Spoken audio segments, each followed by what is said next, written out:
Hello hello hello, कैसे हैं सब लोग। Welcome to this amazing platform of gurus bio. तो भाई क्या सब लोग एकदम मचा रहे हैं, क्या सब लोग एकदम उड़ा रहे हैं। तो भाई स्वागत है आपका इस fourth lecture of reproductive health के इस बढ़िया से चैप्टर में। ठीक है, हमने 3 लेक्चर कंप्लीट कर चुके हैं और आज है हमारा लेक्चर नंबर 4। आज के इस लेक्चर में हमें क्या देखना है, हम कॉन्ट्रासेप्शन को ही कंटिन्यू करने वाले हैं। और आज के इस लेक्चर में हम देखेंगे IUDs, that is the intra uterine devices. और हम बात करेंगे ओरल पिल्स की, इम्प्लांट्स की। ठीक है, अगर टाइम बचता है तो surgical method that is the sterilization की भी हम बात करेंगे। ठीक है, तो आज ये हमारा पूरा का पूरा टॉपिक रहने वाला है। हमने इसके पिछले लेक्चर में क्या कर लिया था। सबसे फर्स्ट लेक्चर में हमने ये देखा था कि रिप्रोडक्टिवली हेल्दी कैसे रहना है। ठीक है, फिर हमने सेकंड लेक्चर में देखा था कि पॉपुलेशन रिप्रोडक्टिव हेल्दी तो रह गए, लेकिन पॉपुलेशन इतनी बढ़ गई तो हमें उसे कंट्रोल कैसे करना है। और लेक्चर नंबर जो 3 है हमने उसमें देखा था नेचुरल मेथड और बैरियर मेथड। नेचुरल मेथड में हमने सबसे देखा पीरियोडिक एब्सिस्टेंस, फिर हमने देखा लैक्टेशनल एमेनोरिया, और लैक्टेशनल एमेनोरिया के बाद हमने देखा कॉइटस इंटरप्टस। हमने ये सब देखा था। और फिर हम पढ़े थे बैरियर मेथड पर।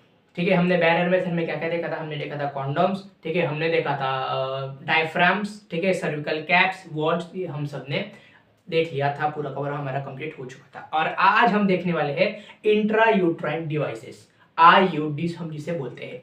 ठीक है, इंपॉर्टेंट आयोडीज से। ठीक है, आयोडीज से क्वेश्चन मतलब इसकी आयोडीज से क्वेश्चन आने की प्रोबेबिलिटी बहुत होती है। ठीक है, अगर आप प्रीवियस ईयर का अगर डाटा चेक करते हो तो आपको इससे क्वेश्चन आने की प्रोबेबिलिटी मिलेगी मतलब मिलेगी। ठीक है, तो बहुत क्वेश्चन आते हैं भैया, तो इंपॉर्टेंट है। और इसके बाद आज हम पढ़ेंगे ओरल पिल्स को, और ओरल पिल के बाद अगर इम्प्लांट्स को भी पढ़ लेंगे साथ ही साथ। और फिर अगर टाइम बचता है तो स्टेरिलाइजेशन मेथड भी पढ़ लेंगे।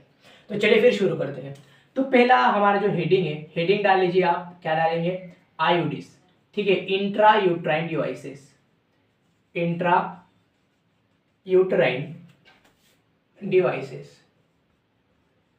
ठीक है, जिनको प्यार से बोलते हैं आईयूडीज। इंट्रा यूट्राइन डिवाइसेस होते क्या है, नाम से ही पता चल रहा है। इंट्रा मतलब अंदर, यूट्राइन मतलब यूटेरस के अंदर, डिवाइसेस मतलब डिवाइसेस। सर तो फिर इसे पहनेगा कौन? बस फीमेल्स।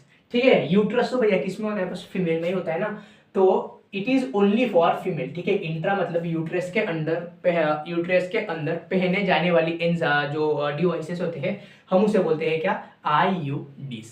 क्लियर है? आई होप क्लियर होगा। ठीक है, सो ये सब है।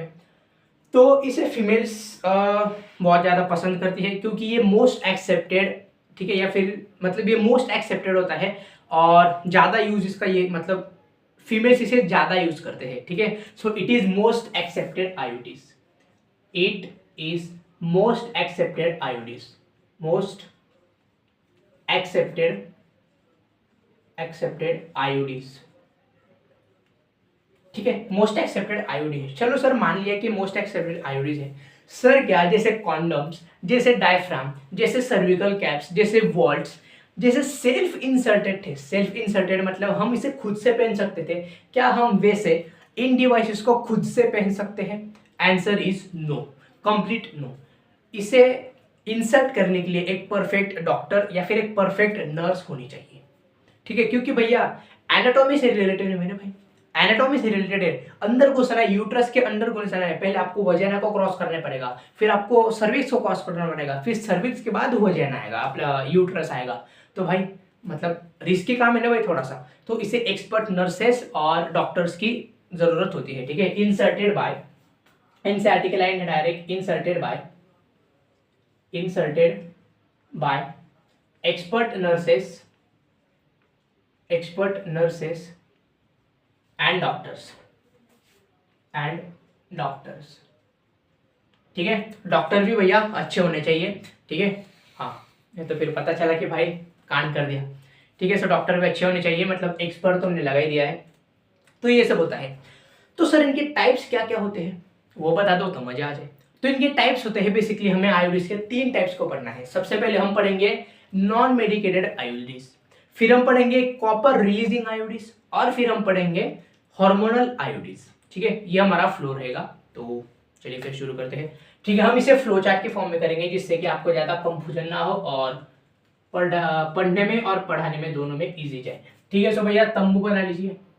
सर तंबू मतलब तंबू जो मैं बना रहा हूँ हम इसे तंबू बोलते हैं मेरे भाई, तो तंबू बना लीजिए भाई। ठीक है, बना लिया क्या? ठीक है, तंबू बना लिया। अब हेडिंग डाल लीजिए। सबसे पहले हम पढ़ेंगे नॉन मेडिकेटेड आयोडीज, नॉन मेडिकेटेड आयोडीज, आयोडीज। ठीक है, फिर हम पढ़ेंगे copper releasing IUDs, Cu releasing IUDs, और लास्ट में हम पढ़ेंगे hormone releasing IUDs, hormone releasing IUDs. ठीक है, आयोडीज। ठीक है, ये हम सब पढ़ेंगे। नॉन मेडिकेटेड आयोडीज मतलब मेडिसिन, मतलब ये इसमें कुछ ऐसा डायरेक्ट केमिकल वगैरह कुछ नहीं होता है। ठीक है, मतलब थोड़े से होते हैं केमिकल्स, ऐसी बात नहीं है, लेकिन इसमें देखो अब कॉपर रिलीजिंग में जैसे कॉपर होता है, हार्मोन रिलीजिंग में से प्रोजेस्टेरॉन और एस्ट्रोजन के हार्मोन से, वैसे इसमें कुछ होता नहीं है, इसलिए इसे नॉन मेडिकेटेड दिया गया है। ठीक है, इसीलिए इसे नॉन मेडिकेटेड दिया गया है। एग्जाम्पल अगर आप इसकी बात करोगे तो इसका एग्जाम्पल है लिप्स लूप, लिपेस लूप। ठीक है, इसका एग्जाम्पल है लिपेस लूप। ठीक है, लिपेज नाम का एक बंदा था, उसने बनाया था, इसलिए उसके ही नाम पर इस आयोडीन का नाम दे दिया। क्लियर है? यस। कॉपर रिलीजिंग आयोडीज, नाम से ही पता चल रहा है कि ये क्या करेंगे, कॉपर को रिलीज करेंगे। सर कॉपर रिलीज क्यों करना है, कॉपर क्या काम करता है? ठीक है, तो अभी बताऊंगा कि कॉपर क्या काम करता है। ठीक है, क्वेश्चन डायरेक्ट पता है कहां से आएगा? क्वेश्चन आएगा इसके एग्जाम्पल से, कि बोलो भैया कॉपर रिलीजिंग के एग्जाम्पल बोलो, लिप्स नॉन मेडिकेटेड के एग्जाम्पल बोलो, हार्मोन रिलीजिंग के एग्जाम्पल बोलो, तो क्वेश्चन डायरेक्ट एग्जाम्पल से आता है। तो कॉपर रिलीजिंग की अगर आप एग्जाम्पल की बात करो, सबसे पहले तो नाम से पता चल रहा है कि ये क्या करेंगे, कॉपर को रिलीज करेंगे। अगर हम इसके एग्जाम्पल्स की बात करना चाहे मेरे दोस्त, तो सबसे पहला इसका है कॉपर टी। ठीक है, कॉपर टी। फिर होता है कॉपर 7, और एक होता है मल्टी लोड 375, मल्टी लोड 375। ठीक है, तो भाई इसे याद रखना है। ठीक है, कॉपर टी सर कैसा दिखता है, आपने इसे देखा भी होगा। ठीक है, लोअर क्लासेस में आपने इसे देखा भी होगा। मान लो कि ये आपका कॉपर है। ठीक है, कॉपर टी कुछ ऐसा दिखता है आपका। ठीक है, और नीचे कुछ ऐसा टेल जैसा ऐसा निकल आता है। ठीक है, ये इसका मतलब कॉपर टी की कुछ ऐसी शक्ल होती है। ठीक है, सो क्लियर है? आगे देखते हैं। अगर हम आगे देखना चाहें तो इसका मोड ऑफ एक्शन कैसा होता है। मोड ऑफ एक्शन बोले तो MOA बोले तो मोड ऑफ एक्शन। इसका मोड ऑफ एक्शन हो क्या होता है, देखो बहुत ही इंपॉर्टेंट है। डायरेक्ट स्टेटमेंट वाइज अगर क्वेश्चन अगर बनाना हो तो बना सकता है। ठीक है, कहीं से भी बना सकता है। तो इसका मोड ऑफ एक्शन है, सबसे पहले जो कॉपर आयंस होते हैं। ठीक है, कॉपर आयंस। ठीक है, कॉपर आयंस जो होते हैं, copper ions suppress the sperm motility and decrease the capacity of fertilization of the sperm. Sir क्या बोले, कुछ समझ में नहीं आया, अभी समझा देता हूँ। मैंने ये बोला मेरे दोस्त, तो कॉपर आयंस होते हैं, कॉपर आयंस स्पर्म की मोटिलिटी को डिक्रीज करते हैं। उसके स्पर्म की मोटिलिटी, मान लो कि अगर कुछ वेलोसिटी से, कुछ स्पीड से अगर स्पर्म अगर बह रहा है, जो फ्लो कर रहा है, रनिंग करते करते अपने टारगेट तक पहुंच रहा है, तो ये जो कॉपर आयंस होते हैं ये उसे खींचते हैं, सप्रेस करते हैं। ठीक है, जाने नहीं देते, उसकी स्पीड को कम करते हैं। ठीक है, सो ये क्या करते हैं, देखो स्पर्म के पास आपका स्पर्म है, तो फर्टिलाइजेशन की कैपेसिटी तो रखेगा ही ना, फर्टिलाइजेशन की कैपेसिटी तो रखेगा ही ना। हाँ सर रखेगा। मैंने फर्टिलाइजेशन में, ठीक है, ह्यूमन रिप्रोडक्शन के फर्टिलाइजेशन वाले वीडियो में मैंने आपको ये भी बताया था कि यूट्रस में स्पर्म का कैपेसिटेशन होता है। कैपेसिटेशन मतलब एक्टिवेशन होता है। एक्टिवेट ही नहीं होगा भाई, अगर स्पर्म अगर एक्टिवेट ही नहीं होगा तो फर्टिलाइजेशन का खाक करेगा, कुछ नहीं करेगा। क्या करेगा तुम ही सोचो ना। तो कॉपर आयन जो होते हैं सप्रेस स्पर्म मोटिलिटी। ठीक है, सप्रेस स्पर्म मोटिलिटी। ठीक है, सप्रेस मतलब पता चल गया ना भाई, इनको रोकता है, इनहिबिट करता है। ठीक है, सप्रेस स्पर्म मोटिलिटी। ठीक है, sperm motility and decrease the capacity of, and decrease the capacity of fertilization, ठीक है, और फर्टिलाइजेशन की कैपेसिटी को क्या करता है, डिक्रीज करता है। क्लियर है? इसके एग्जांपल्स बहुत इंपॉर्टेंट है। ठीक है, सो इंपॉर्टेंट। ठीक है, अब हम इसकी हार्मोन रिलीजिंग की बात करते हैं। तो जो मेन हार्मोन है इसमें होता है ईस्ट्रोजन और प्रोजेस्टेरॉन। ईस्ट्रोजन और प्रोजेस्टेरॉन, तो ये डायरेक्ट ईस्ट्रोजन और प्रोजेस्टेरॉन के बने होते हैं, या फिर उसके एक तो ईस्ट्रोजन के बने होते हैं या फिर एक प्रोजेस्टेरॉन के बने होते हैं, या फिर इनके कॉम्बिनेशंस भी होते हैं, ईस्ट्रो प्रोजेस्टेरॉन मतलब प्रोजेस्टो ईस्ट्रोसर्ट। इसके अगर आप एग्जांपल्स की बात अगर देखो तो ये क्या होते हैं, प्रोजेस्टो ईस्ट्रोसर्ट, प्रोजेस्टो प्रोजेस्ट्रो ईस्ट्रो सर्ट। ठीक है, ये एक है। प्रोजेस्टो से क्या पता चल रहा है, प्रोजेस्टो से क्या पता चल रहा है, प्रोजेस्टेरॉन। ठीक है, क्या पता चल रहा है, प्रोजेस्टेरॉन। मतलब इसमें कौन सा हार्मोन प्रेजेंट होता है, प्रोजेस्टेरॉन हार्मोन प्रेजेंट होता है। एस्ट्रोजन से क्या पता चल रहा है, एस्ट्रोजन से क्या पता चल रहा है, ऑफ कोर्स भाई एस्ट्रोजन, एस्ट्रोजन। और इंसर्ट, सर्ट मतलब इंसर्ट करना। ठीक है, इंसर्ट करना मतलब ये जो कॉपर जो सॉरी जो हार्मोन रिलीजिंग आयोडीन है, ये किससे मिलकर बनती है, एक तो एस्ट्रोजन से बनेगी, बस खाली एस्ट्रोजन, या फिर खाली प्रोजेस्टेरॉन मतलब आइसोलेटेड प्रोजेस्टेरॉन, या फिर दोनों को कॉम्बिनेशन। समझ में आ गया, क्लियर है, कोई डाउट कोई कंफ्यूजन अगर होगा तो कमेंट बॉक्स में डायरेक्ट छाप दीजिए। ठीक है, सो ये होता है। तो सर ये करते क्या है, सबसे पहले आप हमें वो बता दीजिए। अगर आप इसके मोड ऑफ एक्शन की बात करना चाहो मेरे दोस्त, ठीक है, सो इसका मोड ऑफ एक्शन ये होता है, सबसे पहला तो ये क्या करते हैं, सर्विक्स का जो सर्विक्स होता है उसके म्यूकोस को हॉस्टाइल करते हैं। ठीक है, ठीक है, क्या करते हैं, हॉस्टाइल। ठीक है, make the cervix hostile, cervix hostile. इसका मतलब हॉस्टाइल मतलब जो म्यूकोस होता है उस म्यूकोस को कंसंट्रेट कर देते हैं। ठीक है, म्यूकोस को क्या कर देते हैं, कंसंट्रेट कर देते हैं। ठीक है, कंसंट्रेट ऑफ म्यूकोस। ठीक है, आपको पता है भाई सर्विक्स में क्या होता है, म्यूकोस ही तो होता है ना, सर्विक्स में क्या होता है, म्यूकोस होता है, वो म्यूकोस को कंसंट्रेट कर देते हैं। अगर म्यूकोस अगर कंसंट्रेट हो गया तो भाई दो नालायक स्पर्म, मतलब नालायक तो नहीं कह सकते भाई, मेल का है यार। ठीक है, जो स्पर्म अगर अंदर घुस गया था तो भाई तड़प तड़प के मर जाएगा। अभी ये क्या हुआ, स्पर्म मर गया। ठीक है, सो इसको कर देते हैं। ये और एक काम करता है, चलो मान लो कि ये जो स्पर्म है वो भाई लड़ाई जीत के अंदर घुस भी गया। ठीक है, लड़ाई जीत के अंदर घुस भी गया। मान लो कि उसने फर्टिलाइजेशन भी कर दी, चल भाई कर ले तो मुझे, उसने फर्टिलाइजेशन भी कर दी, तो भाई ये इतना चालू होता है, ये इतना चालू होता है, ये क्या करता है पता है, ये डायरेक्ट जो इम्प्लांटेशन की जो एनवायरनमेंट होते हैं उसी को खराब कर देता है। ठीक है, ये क्या कर देता है, अनसुटेबल। ठीक है, make uterus unsuitable, make uterus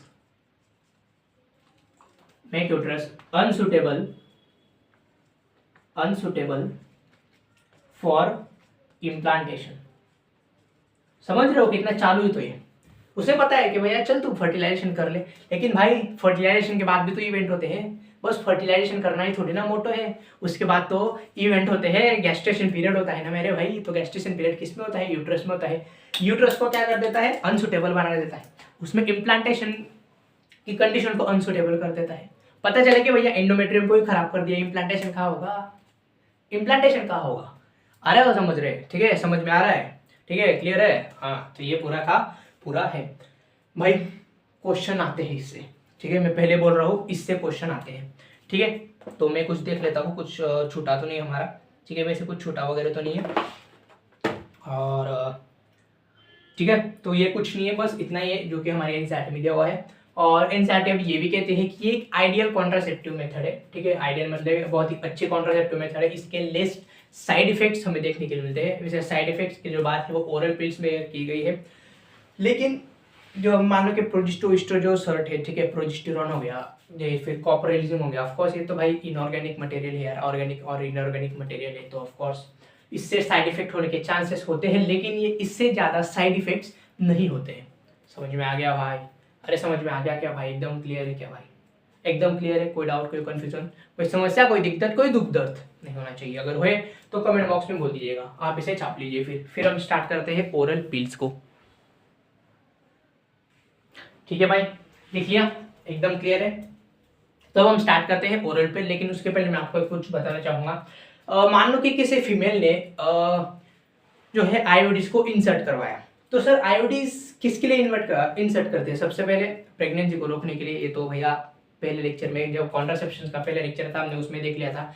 लेकिन फिर अगर दो बेबीज के बीच में अगर गैप रखना है तो उसके लिए भी हम इसे यूज कर रहे होते हैं। ठीक है, सो ये एक बात है। और क्या, और ये एक बात ये भी है कि क्या है, अरे क्या बोल रहा था मैं, भूल गया भाई। चलो होगा कोई, ठीक है। सो हाँ, इसका इफेक्टिवनेस कितना होता है सर, ठीक है, ये कितने साल तक काम करता है, तो इसका इफेक्टिवनेस होता है 5 साल तक, ठीक है। अगर आपने अगर किसी लेडी ने या फिर किसी फीमेल ने अगर आईओडीज को इंसर्ट करवाया तो 5 साल तक वो कंसीव नहीं हो सकती, कंसीव नहीं हो सकती मतलब वो प्रेग्नेंट नहीं हो सकती 5 साल तक, कितना भी आप फर्टिलाइजेशन करवा लो, ठीक है, या फिर आप कितना भी इंटरकोर्स करा लो, ठीक है भाई। मतलब थोड़ा मतलब ऐसा नहीं कि अगर जो कॉन्ट्रासेप्टिव अगर वो फेल हो जाती है तो कंडीशन अलग है, लेकिन अगर आइडियल कॉन्ट्रासेप्टिव अगर नॉर्मल कॉन्ट्रासेप्टिव है तो फर्टिलाइजेशन के चांसेस पूरे के पूरे नील है। क्लियर है, एकदम क्लियर है, ठीक है। तो अब हम बढ़ते हैं ओरल पिल्स की तरफ, ठीक है, ये ऊपर वाला तो पोस्ट नहीं देगा भाई, ठीक है। ओरल पिल्स, तो नाम डाल लीजिए oral pills, oral pills. Oral pills से क्या समझ में आ रहा है भाई, ओरल, ओरल मतलब सर आप वो ओरल की बात कर रहे हो क्या, जब हमारे जो सर थे स्कूल में वो हमसे ओरल पूछा करते थे, बता बेटा ओ बता बेटा बता बता बता तू ये मुझे बता कि डिस्ट्रीब्यूटिव प्रॉपर्टी क्या होती है भाई, हमेशा मुंह लटकाए बैठे थे भाई, ये क्या होता है, नाम तो सुना सुना लग रहा था लेकिन पता नहीं था कि क्या होता है, ठीक है। उसने पूछा कि भाई और कौन सी प्रॉपर्टी होती है भाई, प्रूफ कर भाई कि ये ट्रायंगल है भाई, पता है क्या मैथ वाले क्या पूछते थे, तो मतलब अभी भी पूछते हैं भाई, मैं तो एकदम कंफ्यूज आ जाता था, ठीक है। ये बोलते हैं कि ये प्रूफ करो क्या ट्रायंगल है, ठीक है भाई। मैं सोचता था यार ये मास्टर कैसा यार, इसको दिख के पूछ रहा है कि ट्रायंगल है भाई, दिख रहा है यार कि ट्रायंगल है, फिर भी पूछ रहा है कि इसे प्रूफ करके ट्रायंगल है, भाई क्या करेगा यार। मैं तो मतलब मेरे सबसे ज्यादा मार्क्स ना इसमें जाते थे, ठीक है। वो 10th में एक थ्योरम आता था बीपीटी, ठीक है, I think basic proportionality theorem, एक बीपीटी आता था भाई, बहुत मार्क्स जाते थे उसमें, ठीक है भाई। पता था कि ये क्या है, ठीक है, बोल देगा कि भाई बताओ कि ये कॉन्ग्रुएंट ट्रायंगल है क्या, ठीक है, या फिर सिमिलर ट्रायंगल है क्या, भाई दिख रहा है कि सिमिलर ट्रायंगल है, फिर भी प्रूफ करने के लिए बोलते थे भाई, पता नहीं क्यों, चलो अच्छा है, ठीक है, ठीक है, अच्छा है। तो ओरल पिल्स की बात करते हैं, तो ओरल मतलब जैसे हम वाइवा देते हैं, जैसे हम स्कूल में ओरल्स देते हैं, वैसे ये ओरली लेनी होती है, मतलब ये टैबलेट की फॉर्म में होती है, ठीक है, in the form of tablet, मतलब मुंह से ली जाने वाली टैबलेट। पिल्स क्या होती है, टैबलेट, टैबलेट को हम पिल बोलते हैं, ठीक है। तो ओरल पिल मतलब टेक इन वाया माउथ, ठीक है, जिससे हम माउथ से ये टेक इन करते हैं, ठीक है। सर अब इसका मोड ऑफ एक्शन कैसे होता है, ठीक है, सबसे पहले होते हैं बनती किससे है, ठीक है, सबसे पहले बनती किससे है, ये जैसे आपका जो हार्मोनल आयोडिन है ना, जो कि प्रोजेस्टेरॉन, एस्ट्रोजन या फिर बस प्रोजेस्टेरॉन और या बस फिर एस्ट्रोजन की होती है, वैसे ये जो है ना ओरल पिल, ये भी कुछ वैसे होती है। सर कैसे होती है, ऐसे होती है कि कोई ओरल पिल बस प्रोजेस्टेरॉन की बनकर होती है, या फिर कोई बस एस्ट्रोजन की होती है, या फिर कोई प्रोजेस्टेरॉन एस्ट्रोजन के कॉम्बिनेशन से होती है, ठीक है। So it is made up of, ठीक है, या फिर हम उसके कंपोनेंट्स की अगर हम इसके बात करें, ठीक है, सो अगर हम उसके कंपोनेंट्स की बात करें तो बस एस्ट्रोजन, ठीक है, एस्ट्रोजन ओनली, ठीक है, या फिर प्रोजेस्टेरॉन ओनली, ओनली, ठीक है, मैं शॉर्ट में लिख रहा हूँ, या फिर प्रोजेस्टेरॉन प्लस एस्ट्रोजन, ठीक है, या फिर प्रोजेस्टो एस्ट्रोजन इसे बोलते हैं, प्रोजेस्टो एस्ट्रोजन, ठीक है, इसका नाम है, ठीक है। तो ये सब होता है, क्लियर है, कोई डाउट कोई कंफ्यूजन नहीं होना चाहिए, ठीक है, अगर है तो कमेंट में बोल दीजिएगा, ठीक है। सो इतना क्लियर है। तो सर अब इनका मोड ऑफ एक्शन क्या होता है, ये काम कैसे करती है, देखो क्या होता है, जो नॉर्मली जो पिल्स होती है ना, ठीक है, जो नॉर्मली पिल्स होती है उनको क्या करते हैं, नॉर्मली पिल्स को 21 डेज की एक साइकिल होती है, आपकी मेंस्ट्रुअल जो फीमेल्स में जो मेंस्ट्रुअल साइकिल होती है वो 28 डेज की होती है, सही बात है, ठीक है। 28 डेज की फीमेल में क्या होती है, मेंस्ट्रुअल साइकिल होती है 28 डेज की, तो इसे रेगुलरली 21 डेज तक लेना होता है, ठीक है, पिल्स को रेगुलरली 28 डेज तक उसे लेना होता है, और वो सब स्टार्ट कर पड़ते हैं फिर, ठीक है। उसे स्टार्ट कब किया जाता है, मतलब उसे लेना कब स्टार्ट किया जाता है, तो first 5 days of menstrual cycle, मतलब मान लो अगर किसी फीमेल की अगर मेंस्ट्रुएशन आई है, तो किसी फीमेल का अगर मेंस्ट्रुएशन है तो ऑफकोर्स पता है मेंस्ट्रुएशन का ड्यूरेशन कितना होता है, मेंस्ट्रुअल फेज का 3 से लेकर 5 दिन तक, तो उस 3 से लेकर 5 दिन तक आप वहां से शुरू कीजिए, मान लो कि आपने फर्स्ट डे पर अगर शुरू किया तो उस वक्त से आपको ओरल पिल शुरू करने हैं टिल 21 डेज तक, और उसमें गैप कितने का होता है, 7 डेज का गैप होता है, 28 - 7 21 डेज तक रेगुलर लेनी होती है, और उस 5 दिन के बाद, मतलब जो 5 दिन जो मेंस्ट्रुअल साइकिल के होते हैं, बस उसके खत्म होने के बाद या फिर उसके चलने के वक्त आप जो ओरल पिल्स है वो स्टार्ट कर सकते हो, ठीक है। सो हम जो एनसीईआरटी में मेंशन है हम लिख लेते हैं, ठीक है। हाउ टू टेक पिल्स, ठीक है। ये क्या होते हैं? Pills are taken, pills are taken daily for 21 days, ठीक है। स्टार्टिंग प्रीफेबली, ठीक है, starting preferably in first 5 days of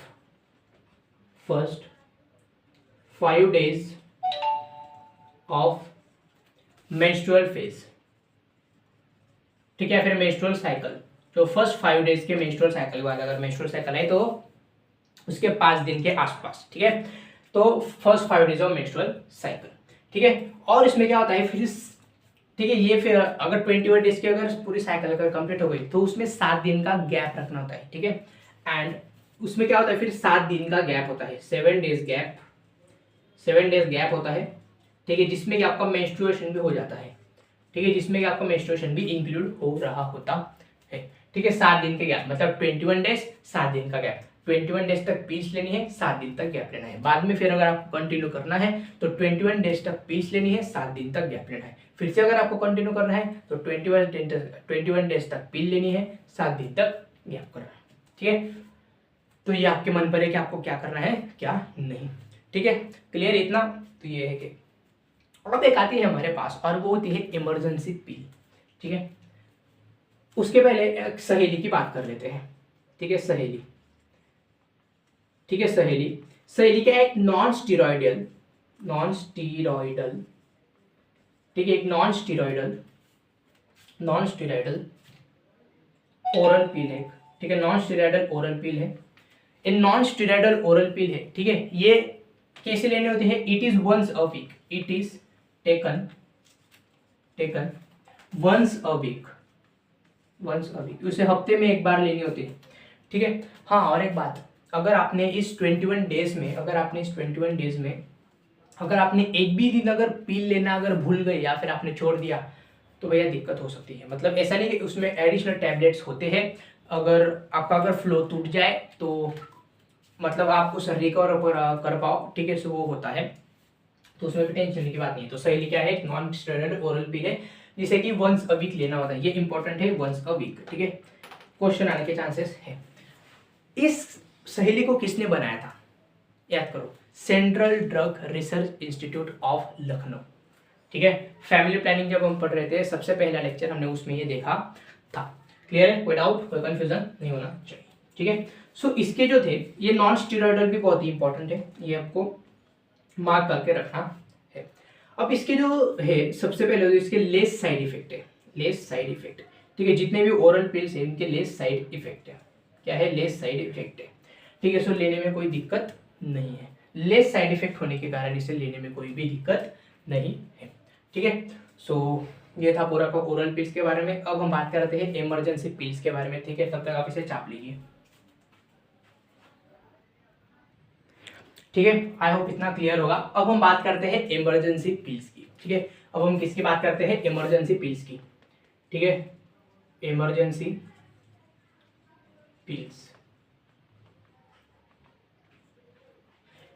pills की हम बात करते हैं। इमरजेंसी पिल्स क्या होती है? ऑफ कोर्स नाम से पता चल रहा है इमरजेंसी। देखो क्या हुआ, आपको एक वर्चुअल कहानी बताता हूँ, ठीक है। पहले बोल रहा है एक वर्चुअल कहानी है, ठीक है। वर्चुअल मतलब एक इमेजिनरी कहानी है, ठीक है। एक लड़का और लड़की थी, ठीक है। उन्होंने क्या किया भैया, सोच लिया कि ठीक है भैया आज एक काम करते हैं, ठीक है, हम बिना बैरियर मेथड का यूज़ करते हैं और शुरू कर लेते हैं भाई, ठीक है। सो उन्होंने सोचा कि भाई चलो यार कर लेते हैं यार, क्या होता है। तो उन्होंने क्या किया भाई, वर्चुअल है, रियल कहानी नहीं है, वर्चुअल कहानी है। तो फिर उन्होंने सोचा चलो भाई कर लेते हैं, ठीक है। सो उन्होंने देखा भाई, पता चला कि भाई जो गलती से जो मेल था उसका सीमेंट चला गया फेलोपियन ट्यूब के अंदर और हो गया भैया फर्टिलाइजेशन, ठीक है। और मानो कि जो पीरियड था वो था 14 डे टाइम ऑफ ओव्यूलेशन। भाई डर गए यार, फैमिली वालों को पता नहीं कि इन्होंने ये सब कांड कर लिया, अब क्या करेंगे। तो भाई क्या हुआ, फिर एक इंसान आया, उन्होंने उसको बोला कि भाई एक काम करो। सबसे पहले तो वो जो लड़का था, वो लड़का उसके दोस्तों के पास भागते भागते गया, ठीक है, उसके दोस्तों के पास भागते भागते गया और भैया कि भैया मेरे से बहुत बड़ी गलती हो चुकी है, आप कुछ भी करो लेकिन मेरे लिए काम कर दो, ठीक है। तो ये सब कुछ हुआ यार, और फिर उन्होंने बोला कि भाई तू एक काम कर, तू ना इमरजेंसी पिल दे दे, ठीक है, जिसके साथ तूने इंटरकोर्स किया है तो उसको इमरजेंसी पिल दे दे। अरे हाँ यार, ये तो सही बात है। तो इमरजेंसी पिल्स क्या है, पूरा जिसमें जो कंपोजिशन थे ना, जो पिल्स में जो कंपोजिशन थे, इसमें भी वही कंपोजिशन है, ठीक है, उसमें भी यही कंपोजिशन है, ठीक है। सो इसमें क्या होते हैं, इमरजेंसी पिल होती है। जो इमरजेंसी जो पिल होती है वो कब लेनी होती है, टेक विद इन, ठीक है, take within 72 hours of intercourse, ठीक है। अगर इंटरकोर्स अगर आज हुआ है तो 3 दिन के पहले आपको ये पिल्स लेनी पड़ेगी, या फिर इसका इफेक्टिवनेस नहीं होगा, या फिर दिक्कत हो जाएगी, या फिर वो जो लेडी है वो कंसीव कर जाएगी।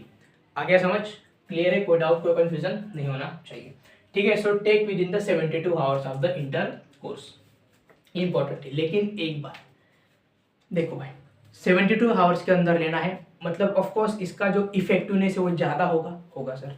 तो भाई इसके साइड इफेक्ट्स बहुत होते हैं, ठीक है, more side effects are seen, ठीक है। किसी फीमेल में नज़र आ जाते हैं, किसी फीमेल इसे पचा लेती है, इसे डाइजेस्ट कर लेती है, तो किसी फीमेल में नहीं नज़र आते, लेकिन भाई इसके साइड इफेक्ट्स होते हैं, ठीक है, मोर साइड इफेक्ट्स, ठीक है। जैसे कि भैया इरेगुलर ब्लीडिंग हो गया, ठीक है, नॉजिया हो गया, वोमिटिंग हो गया, ठीक है, पता चला कि भैया मेंस्ट्रुएशन साइकिल इरेगुलर हो गई, ठीक है। सो इसके साइड इफेक्ट हो सकते हैं, ठीक है, बहुत सारे इसके साइड इफेक्ट होते हैं। इसी के साथ हम अगर पढ़ रहे हैं तो अब हम बात करते हैं इम्प्लांट्स की, ठीक है। एनसीईआरटी में इतना गिवन है। अब हम बात करते हैं इम्प्लांट्स की। इम्प्लांट्स क्या होते हैं, इम्प्लांट्स बेसिकली कुछ नहीं है, एक 6 टिक्स होती है कुछ ऐसे, ठीक है। एनसीईआरटी में फोटो गिवन है, कुछ ऐसा 6 टिक्स होती है, 1 2 3 3 2 5, एक इधर 6, ऐसे 6 माचिस की तीली जैसे एक तीलियां होती है।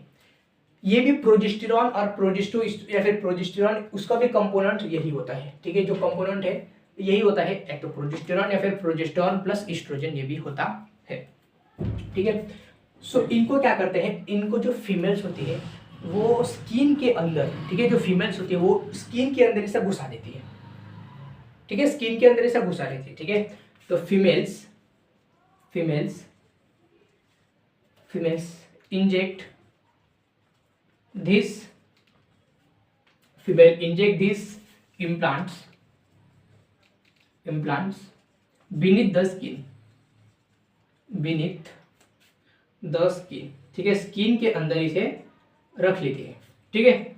ये 6 इन नंबर होते हैं, ठीक है, 6 इन नंबर होते हैं, इनका नंबर कितना होता है, 6 होता है, ठीक है।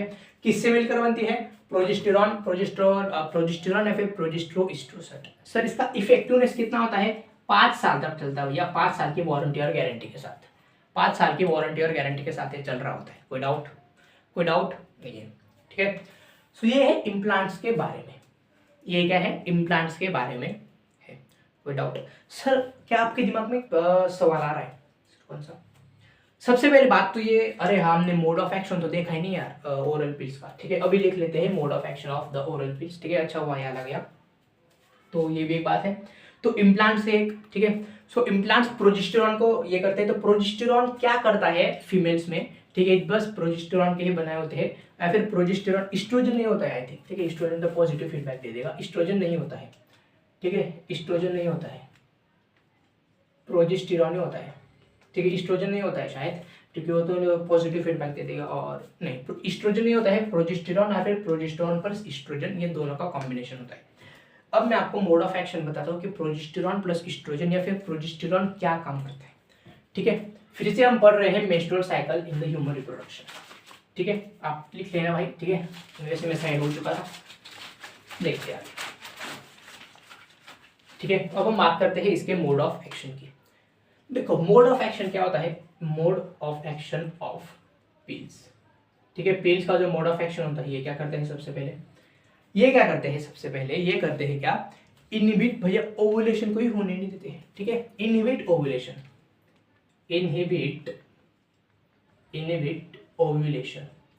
ठीक है, ये क्या करते हैं, ओवुलेशन को ही इनहिबिट कर देते हैं। सर कैसे? ठीक है, और कुछ है क्या, मैं एक बार देख लेता हूँ।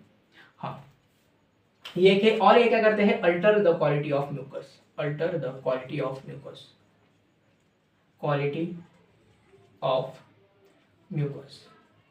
म्यूकस बोले तो सर्विक्स वाला म्यूकस, ठीक है, सर्विकल म्यूकस की हम बात कर रहे हैं। इनहिबिट ओवुलेशन, भाई ओवुलेशन को इनहिबिट कर देते हैं, ठीक है, इनहिबिट ओवुलेशन एंड इम्प्लांटेशन, ठीक है, इम्प्लांटेशन भी है, इम्प्लांटेशन लिख लीजिएगा, इम्प्लांटेशन। ये क्या करते हैं, ओवुलेशन और इम्प्लांटेशन को ही इनहिबिट कर देते हैं। सर कैसे? याद करो, जब हम मेंस्ट्रुअल साइकिल पढ़ रहे थे, मेंस्ट्रुअल साइकिल के ल्यूटियल फेज में, ध्यान से सुनना, मेंस्ट्रुअल साइकिल के ल्यूटियल फेज में प्रोजेस्टेरॉन और एस्ट्रोजन दोनों का लेवल पीक पर होता है। होता है सर? हाँ बिल्कुल होता है, नो डाउट। दोनों का लेवल जब पीक पर होता है तो प्रोजेस्टेरॉन क्या करता है, निगेटिव फीडबैक देता है LH और FSH को, ठीक है। आपने अगर देखा हो मेंस्ट्रुअल साइकिल के ग्राफ में, तो जो ओवुलेटरी फेज के पहले, मतलब जो आपका फॉलिकुलर फेज था, वहां पर प्रोजेस्टेरॉन की ऐसे सीधी लाइन चल रही थी, ठीक है, मैं आपको बनाकर भी दिखा लेता हूँ। मान लो कि प्रोजेस्टेरॉन है, तो प्रोजेस्टेरॉन की ऐसे सीधी लाइन चल रही थी, और ये है आपका ओवुलेटरी फेज। ओवुलेटरी फेज के बाद जस्ट ऐसे प्रोजेस्टेरॉन की लाइन ऐसे उठ चुकी थी। और अगर आप इसकी बात करोगे, ठीक है, मान लो कि ये आपका क्या है, एस्ट्रोजन है, तो एस्ट्रोजन के एक बार 2 पीक आए थे, ठीक है, याद करो आप, कुछ ऐसा था, हाँ सर था। जो रेड कलर का है वो क्या है, एस्ट्रोजन है, और ये जो है आपका प्रोजेस्टेरॉन है। तो प्रोजेस्टेरॉन कब बढ़ा था, ल्यूटियल फेज में, ठीक है। जब प्रोजेस्टेरॉन और एस्ट्रोजन साथ बढ़ते थे तो वो निगेटिव फीडबैक दे रहे थे, किसको, निगेटिव फीडबैक दे रहे थे LH और FSH को, कि भैया बोल रहे थे कि भैया LH और FSH अब आपकी जरूरत नहीं है, अब आप यहाँ पर मत आओ, ठीक है, अब आपका काम हो चुका है। ये इसको निगेटिव फीडबैक दे रहे थे। अगर पहले ही अगर प्रोजेस्टेरॉन की लेवल अगर हाई हो जाती, तो क्या उसे, तो क्या फॉलिकल्स में एस्ट्रोजन का प्रोडक्शन होता? नहीं होता ना भाई।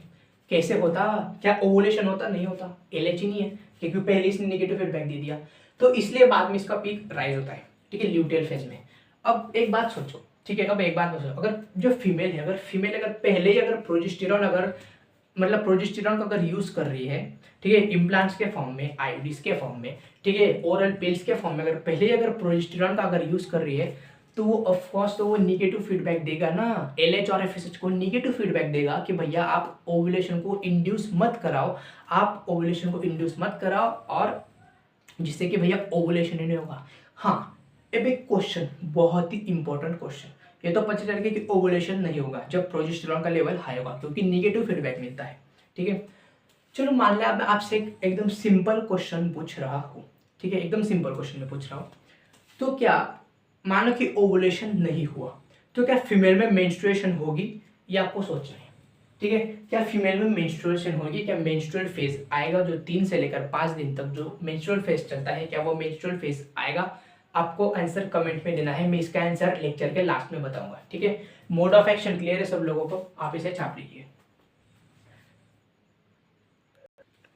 ठीक है, क्लियर है। अब हम हमारे लास्ट टॉपिक पर बढ़ते हैं, और वो है स्टेरिलाइजेशन, मतलब लास्ट सेकंड टॉपिक है वैसे, ठीक है, स्टेरिलाइजेशन।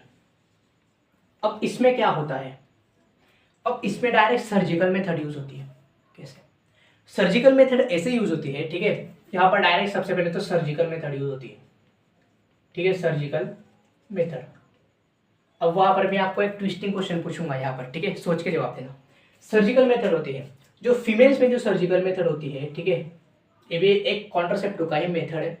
तो जो फीमेल में जो होती है, फीमेल में होती है आपकी ट्यूबेक्टोमी, ट्यूबेक्टोमी, और मेल में होती है आपकी वैसेक्टोमी, वैसेक्टोमी। सर ट्यूबेक्टोमी में क्या होता है? ट्यूबेक्टोमी में आपका फैलोपियन ट्यूब को कट किया जाता है, fallopian tube cut and tied, ठीक है, फैलोपियन ट्यूब को कट किया जाता है और टाई किया जाता है ओवर यूट्रस, ठीक है, ओवर यूट्रस है ना, या फिर ओवर ही, 1 मिनट बस मुझे देना, ठीक है।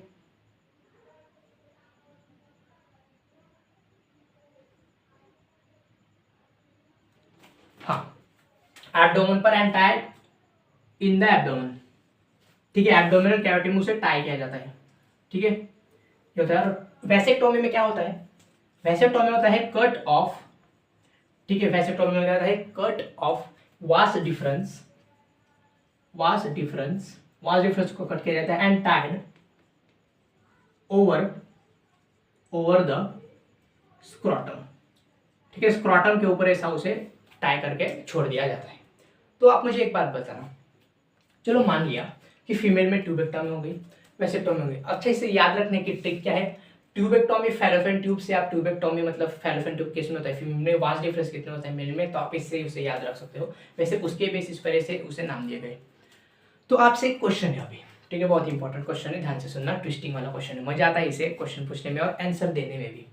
वो क्वेश्चन ये है मेरे दोस्त कि चलो मान लो कि किसी फीमेल और मेल ने, मान लो कि किसी फीमेल ने क्या कर दिया, ट्यूबेक्टॉमी कर दी और किसी मेल ने वैसेक्टॉमी कर दी, तो क्या मेल में स्पर्मेटोजेनेसिस होगा, क्या फीमेल में oogenesis होगा? बहुत बड़ा क्वेश्चन मार्क है। आप इसका आंसर कमेंट सेक्शन में दीजिए या फिर मैं आपको मतलब कमेंट सेक्शन में दीजिए और मैं इसका आंसर आपको लास्ट में ही बताऊंगा, ठीक है।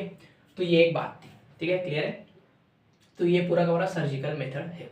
अब एक थोरोली मतलब इतना ही सर्जिकल मेथड में और कुछ नहीं है। हाँ, और स्टेरिलाइजेशन क्या होता है मैं आपको एक बार बता देता हूँ, ठीक है। देखो, स्टेरिलाइजेशन की डायरेक्ट है, surgical method is also known as sterilization, इसी को स्टेरिलाइजेशन बोलते हैं और कुछ नहीं है, ठीक है।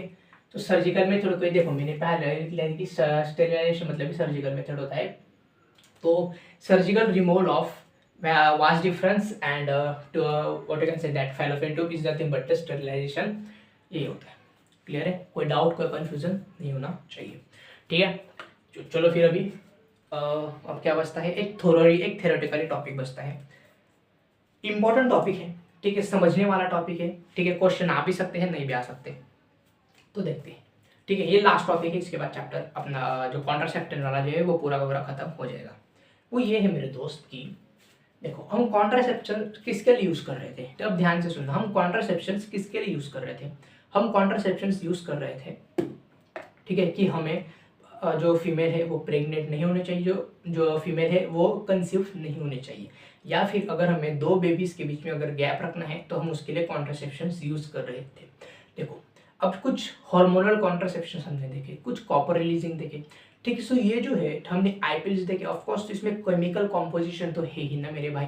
अगर इसमें केमिकल कॉम्पोजिशन है, ठीक है, अगर इसमें केमिकल कॉम्पोजिशन है तो ऑफकोर्स हमारी बॉडी उस पर रिएक्ट करेगी, ठीक है। सो एनएसआरटी ये कहती है कि इसके साइड इफेक्ट्स किसी किसी में देखने के लिए मिलते हैं, ठीक है, किसी किसी में इसके साइड इफेक्ट्स देखने के लिए मिलते हैं, ठीक है। Side effects in the sense, nausea हो गया आपका, नोजिया मतलब वोमिटिंग होना, इरेगुलर मेंस्ट्रुअल साइकिल हो चुका, ठीक है, या फिर ब्रेक थ्रू ब्लीडिंग हो गया, मतलब सर कभी भी वजाना से ब्लीडिंग आ जाना, ठीक है, एब्डोमिनल पेन हो चुका, ठीक है। सो ये सब पूरा का पूरा हो सकता है, ठीक है, इसके साइड इफेक्ट्स में आ सकता है, ठीक है। हालांकि साइड इफेक्ट इसके होते नहीं है, मतलब ज़्यादातर पर तो इसके साइड इफेक्ट नहीं होते, एक्सेप्शनली किसी किसी में दिख जाते हैं, ठीक है। मान लो कि अगर किसी बॉडी ने अगर रिएक्ट कर दिया तो उसके खिलाफ, ठीक है, अगर उसके इम्यून सिस्टम ने अगर रिएक्ट कर दिया तो उसके खिलाफ, तो किसी किसी में साइड इफेक्ट्स देख भी सकते हैं, नहीं भी देख सकते, ठीक है। मेजरली तो नहीं दिखते हैं, लेकिन कभी किसी किसी फीमेल में दिख जाते हैं।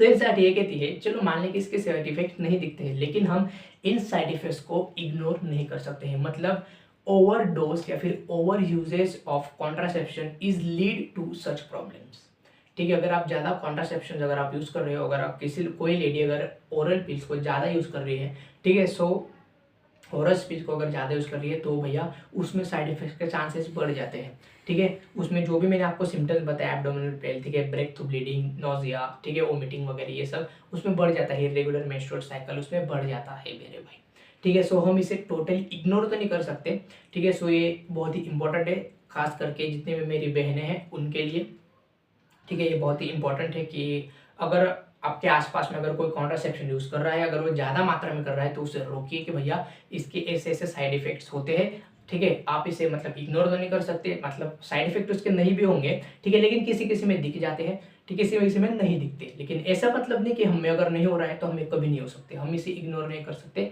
यही बात है। यही बात एनसीईआरटी के छोटे से पैराग्राफ में लिखी हुई है, आप वहाँ से पढ़ लीजिएगा।